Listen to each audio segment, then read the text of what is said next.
చూపించండి వాష్రూమ్స్ అవి పిల్లలు చాలా కంప్లైంట్స్ చేస్తున్నారు కింద.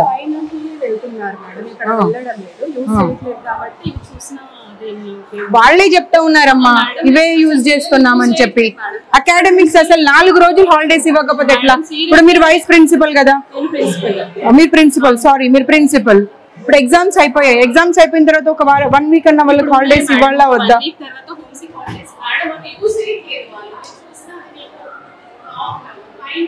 పిల్లలు చెప్పారండి యూజ్ చేస్తున్నామని, వెళ్లే వరకు డోర్ తీసే వరకు జెంట్స్ ఉంటున్నారంట.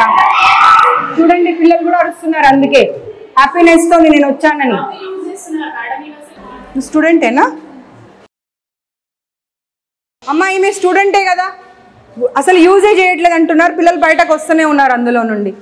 ఏం మాట్లాడతారు అసలు మీరు? అమ్మ ఏం చెప్తావమ్మా? పిల్లలు బయటకు వస్తున్నారు నీ ఎదురుగానే.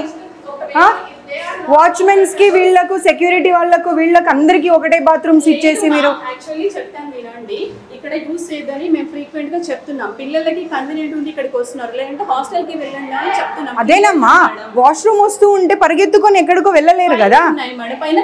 ఒక్కసారి మీరు ఈ బ్రాంచ్ కి మార్చే ముందు అవన్నీ మెజర్స్ తీసుకున్న తర్వాత మీరు మార్చాలి. మీరు మార్చకుండా ఇవన్నీ ఏం చేస్తా ఉన్నారు మీరు? అసలు న్యూ బిల్డింగ్ కన్స్ట్రక్షన్ అన్నప్పుడు బాగుండాలి, బాలేవు అని అంటే దాని అర్థం ఏంది?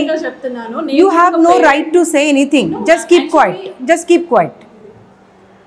నీ కళ్ళ ముందట పిల్లలు వస్తూ, అరే నువ్వు ఒక లేడీవమ్మా, నీకు వాష్రూమ్ వస్తుంటే ఎక్కడికో పరిగెత్తుకొని వెళ్తావా, లేకపోతే కన్వీనియంట్ గా ఉన్న ప్లేస్ కి వెళ్తావా? నేను చెప్పేది అర్థం కావట్లే నీకు? అర్థమైందా? మన పక్కన ఉన్నది దగ్గర ఉన్న దానికి వెళ్తారు. ఎక్కడో నువ్వు రూమ్ కి వెళ్ళు, హాస్టల్ కి వెళ్ళు అంటే వెళ్ళరు.